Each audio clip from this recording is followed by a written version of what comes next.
Ok, je pense que vous m'entendez sans aucune difficulté, que nous sommes donc en possibilité de me voir et de s'entendre tranquillement. Heureux de vous avoir avec nous et heureux de savoir que vous êtes dans une bonne dynamique de partage et de réflexion, d'études et peut-être aussi d'être un petit peu bousculé sur les bords par rapport à ce que nous pourrions éventuellement partager. Comment allez-vous? Très bien. Oh, tiens, bon, alors la grâce de Dieu.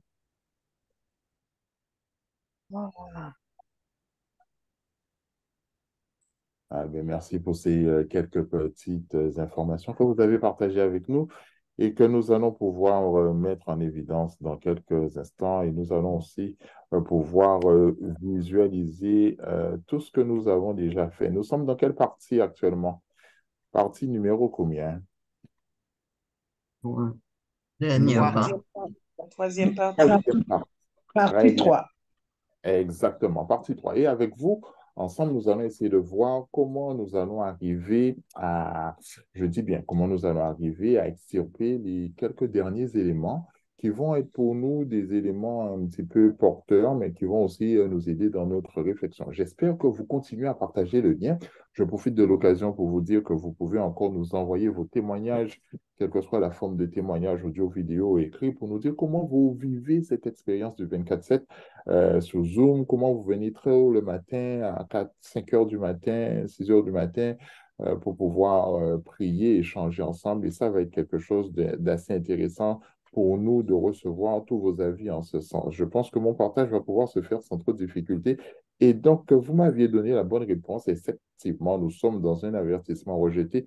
Nous sommes dans la dernière de ce partage et nous allons donc pouvoir alors tout simplement vérifier que vous m'entendez bien. Oui, je suis sûr, mais que vous vérifiez que vos micros, vous allez pouvoir les ouvrir au moment où nous allons poser un certain nombre de questions ensemble. Qui se souvient de ce sur quoi? Quel était le dernier élément sur lequel on s'est arrêté? Ta, ta, ta, ta. Dernier élément sur lequel on s'est arrêté la dernière fois. La dernière fois étant hier. Bon, je vois que... Alors, je vous rappelle que nous avons aussi à votre disposition les vidéos. Hein. Nous mettons en ligne les vidéos. Les pasteurs, les leaders. Non, vous m'entendez pas. Alors, je t'entends très faiblement, mais je suppose que tu as dit des choses intéressantes. Malheureusement, ton direct est un petit peu... ton réseau est un petit peu saturé, ce qui fait que je n'ai pas eu la joie d'entendre ce que tu voulais nous dire. Bon, je vais quand même vous donner deux informations sur lesquelles on était un petit peu arrivé. Première information, ce sera plutôt à vous donner ça, par exemple. On a parlé de sortie. Ça vous dit quelque chose? Oui. Sortie de De Babylone. Babylone. D'accord, sortie de Babylone. Ça vous dit quelque chose? Ok, très bien. Pourquoi? Pourquoi sortir? Pour ne pas être impacté par les péchés de Babylone. Babylone a des péchés. Un mélange de vin. Parce Un que mélange de quoi? Je voudrais Alors, on va faire simple. il On y va avait faire plus simple. Je voudrais entendre un langage dans lequel, quelle que soit la personne à travers la planète, il puisse comprendre l'information. D'accord? Alors, on va utiliser des mots. Imaginez que vous êtes avec votre ami, qui ne connaît rien de rien, de rien, de rien, et qui pour la première fois découvre qu'il y a ce qu'on appelle la tragédie des siècles, et je dis sortez de Babylone. Et je vous dis, ils sortent pourquoi? Alors, je vous écoute. il y a la Enseignement. confusion. Ah, voici un mot que je comprends. Confusion. Bon, Confusion. confusion, ça veut dire que je ne vois pas dans quelle direction aller.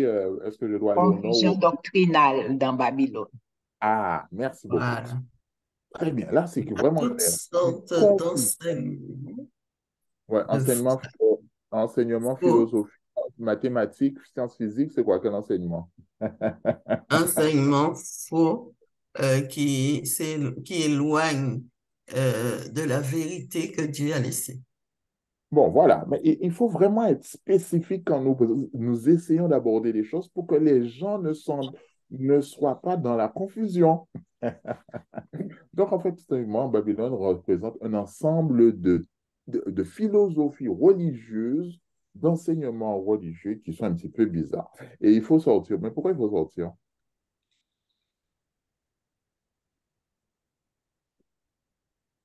Ça veut Il Pour ne dire pas faut ne revenir pas à se la participer parole. à ces fléaux. J'ai rien compris. Pour ne pas participer à ces fléaux.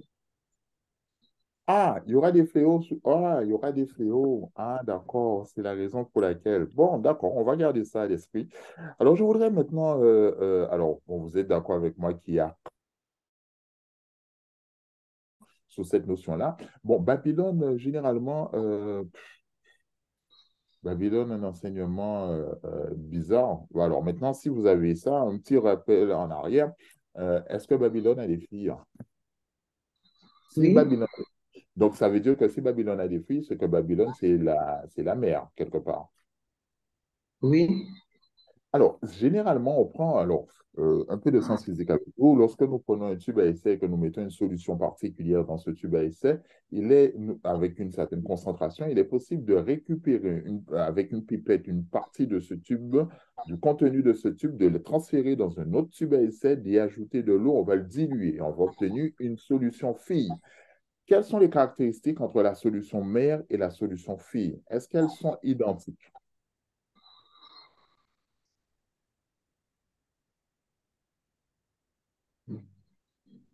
Non, puisque le pouvoir diminue. Le... Ah, j'aime bien. Le pouvoir diminue, mais ça voudrait dire elles ont quand même les mêmes caractéristiques. On La dit-elle mieux? oui. concentration La va même varier, base, le même fondement. mais les caractéristiques physico-chimiques de la solution une et mère et de la solution fille sont identiques. Donc, quelles sont les caractéristiques fondamentales qu'on trouverait dans la fille? Maintenant, si on dit que ce sont les filles, quelqu'un peut-il me dire c'est quoi la fille? Quelles sont les filles exactement? Est-ce qu'on peut être un petit peu plus précis? Toutes les églises protestantes On parle qui sont d'église à Good. protestante. Mhm. Et qu'est-ce qu'on trouve dans le terme église protestante? Ce sont Protester. Protester, oui, très bien. Et elles ont protesté contre quoi? contre les erreurs de l'église mère. Et à un certain Alors, moment, se sont arrêtées de protester et elles bon, sont devenues comme les autres. alors, on Elles va se sont garder. attachées Elles se à sont des quoi? traditions, en fait. Elles se sont attachées à des traditions, c'est-à-dire qu'elles ont protesté. Et dans leur protestation, elles ont été persécutées. Et dans leur persécution, elles ont été mises à mort. Alors moi, je dis elles pour schématiser, mais les membres de ces églises ont subi des persécutions, voilà, mises à mort. Et à un certain moment, elles vont arrêter de protester contre les erreurs. Et si on arrête de protester contre les erreurs, qu'est-ce qu'on fait de ces erreurs? On fait quoi maintenant? On ne proteste plus contre les erreurs. On fait quoi? On les adopte. On fait les erreurs, Waouh, mais on ne le fait pas. waouh, waouh, waouh. On adopte les erreurs pour lesquelles on protestait. Et en adoptant les erreurs pour lesquelles on protestait, qu'est-ce qui va se passer? Ben, on Donc, devient, on se confond On à- se à- confond. il faut croire avec on les de- autres, ceux on- qui sont dans voilà, les erreurs. on se coule dans le moule. On se coule dans le moule. Et résultat des courses, nous sommes dans une situation où nous avons maintenant, alors comprenez bien, pour se voir se fondre dans le moule et ne plus pouvoir avoir une sorte de persécution, il y a quelque chose de particulier qu'il faudrait faire. Il faut faire quoi? Bon, j'ai mis le mot, mais peut-être que vous allez trouver. Il faudrait faire quoi? Il faut renoncer à ce qu'on Dénoncer l'erreur. défendait. Alors, en plus de dénoncer ou de renoncer, il faut faire alliance. Il faut Il faire faut alliance prier, avec il faut demander à personne. Dieu Vous comprenez? Dieu de nous aider, de nous éclairer. Alors, ma question était donc la suivante. quand on finit pour pouvoir arrêter la protestation ou de contester, et pour arrêter la forme de persécution qui vient, il faut tout simplement pouvoir faire alliance. Et lorsqu'on nous parlons de faire alliance, on va faire alliance simplement avec certains gouvernements. On va faire alliance avec les personnes autour de soi pour pouvoir faire quoi? On va abaisser son niveau pour arriver au niveau de l'autre et pour pouvoir tout simplement se dire qu'on sera en mesure de quoi? Allez-y, donnez-moi le mot. On sera en mesure de quoi?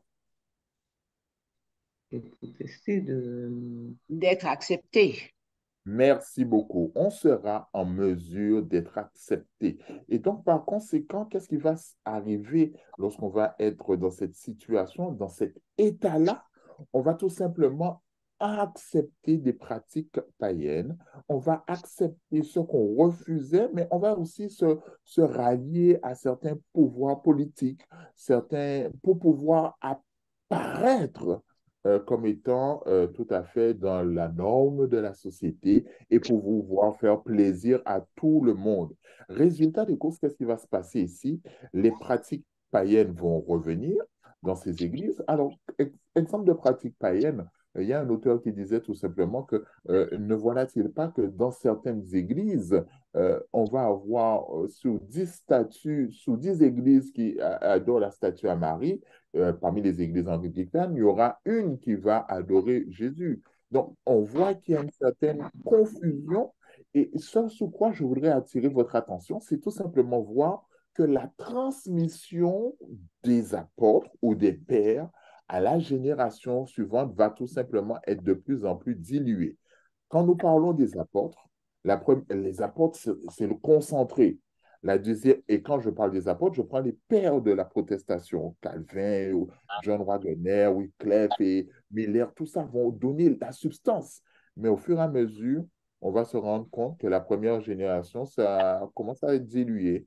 La deuxième dilué. Là, finalement, à la quatrième génération, on ne retrouve plus, alors on va essayer de faire un petit focus direct, on ne retrouve plus le coloris de départ. Ce qui veut dire qu'on a vraiment dilué les choses. Est-ce que ça vous rappelle des choses là? Ça vous fait penser à quelque chose? La dilution, la diminution des valeurs? C'est au peuple d'Israël qui... Merci beaucoup. Ouais. Continue, Tony. Continue, je te laisse parler. Le peuple d'Israël a connu cette expérience.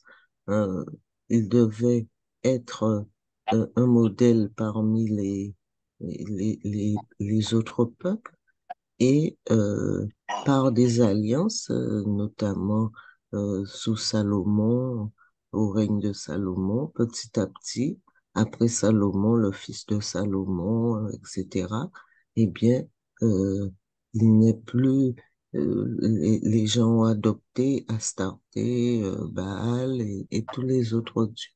Voilà. Super, super, super. Et c'est-à-dire que nous sommes dans une stratégie où on se conforme au monde, on perd. Alors, je crois que quand on se conforme au monde, on commence à perdre tout simplement son humilité. On perd cette notion de sacrifice, de don de soi pour y arriver.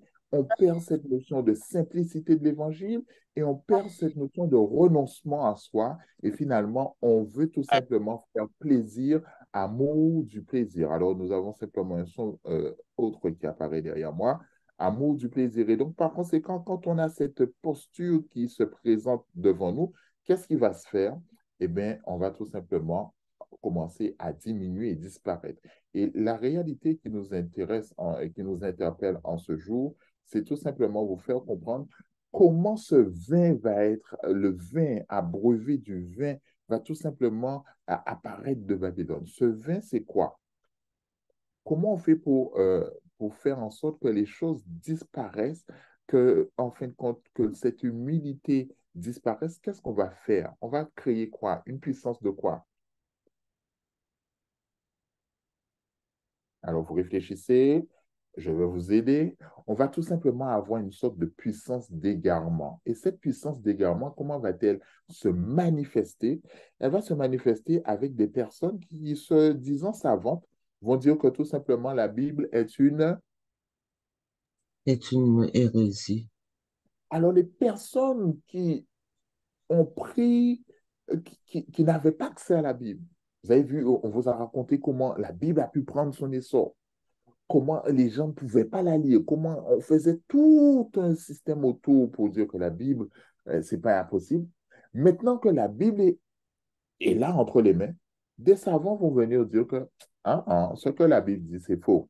Donnez-moi un exemple. Je veux deux exemples. Qui peut me donner deux exemples? Ben, Le Ah, sabbat, par exemple. exemple, le sabbat. Le sabbat, c'est pour les Juifs et le sabbat est mort avec l'abolition, avec il a tout aboli. Deuxième exemple. mais les auteurs même de la Bible en disant, mais non, c'est nous qui avons écrit la Bible, ça ne vient pas de Dieu, quoi. Très bien. Et donc, un ensemble de personnes vont finalement fomenter et nous sommes tout simplement dans la notion de la puissance de l'égarement. Et quand vous êtes dans la puissance de l'égarement, vous avez un vin qui va faire un vin de conformité au monde, faire disparaître les vérités, un ensemble de faussetés qui vont apparaître. Et qu'est-ce qui va se produire? Je voulais vous présenter deux, et je rappelle que le diable va faire cela de façon extrêmement forte, puisque le fameux sortie, une première fois, les gens sont sortis, mais le sortie final qui aura lieu n'a pas encore eu lieu. Et tant que cette puissance d'égarement ne va pas se manifester à son plus grand à l'échelle la plus grande, on va se retrouver ici bloqué dans cette notion-là. Alors, ensemble de fausses doctrines, je vais vous donner. Est-ce que quelqu'un peut me donner un ensemble de fausses doctrines? Je vais garder ça, j'arrive presque à la fin. I'm going to stop in, give me 2 minutes, et 2 minutes, et je vais terminer. Ensemble de fausses doctrines, qu'est-ce que vous avez comme élément? Marie. Je n'ai pas compris. L'immortalité de l'âme. Alors, ton réseau est ton réseau est instable, je n'arrive pas à comprendre ce que tu dis. Est-ce que quelqu'un pourrait me donner un autre exemple? Le culte marial. L'immortalité de l'âme. L'immortalité de l'âme, ok, l'immortalité de l'âme. Je vais vous donner deux exemples que moi je trouve extraordinaires qui arrivent par exemple dans l'Église, La dans Vierge Marie. la Vierge Marie, mais je vais vous donner un exemple de. Actuellement, on ne parle plus de l'école du sabbat ou la leçon de l'école du sabbat, on parle de catéchèse dans le milieu adventiste. Ouais, Voici une ouais. nouvelle doctrine qui apparaît, qui n'a rien à voir. Et quand je me suis rapproché d'un ami catholique, il me disait que c'est une origine de chez eux, et j'ai été surpris, je suis encore surpris de voir cette notion apparaître dans le système dit de personnes qui attendent le retour de Jésus. On insère dans Ouais. nos valeurs religieuses des valeurs qui n'ont rien à voir. Et quand nous insérons cela qui n'ont rien à voir, ça devient dangereux. Un autre exemple que j'ai trouvé extraordinaire, c'est le mouvement œcuménique dans lequel on Ouais. veut tout simplement rassembler avec plusieurs religions pour prier, pour faire la paix, pour faire. Alors que normalement, on doit être différent. Alors que j'arrive à la fin, je vais dire tout simplement, la décantation arrive entre les vrais adorateurs et les faux adorateurs. Mon temps est très court, malheureusement. Je n'aurai pas la chance de terminer cette explication, mais simplement de vous dire la chose suivante. La décantation aura lieu. La question qui est ici, là, allez-vous sortir de Babylone et allez-vous entendre la paix finale? Dear Heavenly Father, notre Père, nous voulons te remercier de ce moment de réflexion que tu nous as accordé. Nous te prions de garder ton peuple et nous passons le relais à l'équipe suivante qui va pouvoir continuer la réflexion avec ton peuple. In Jesus' name we pray. Amen. À très Amen. bientôt. I'm sorry for the timing and I leave you the room.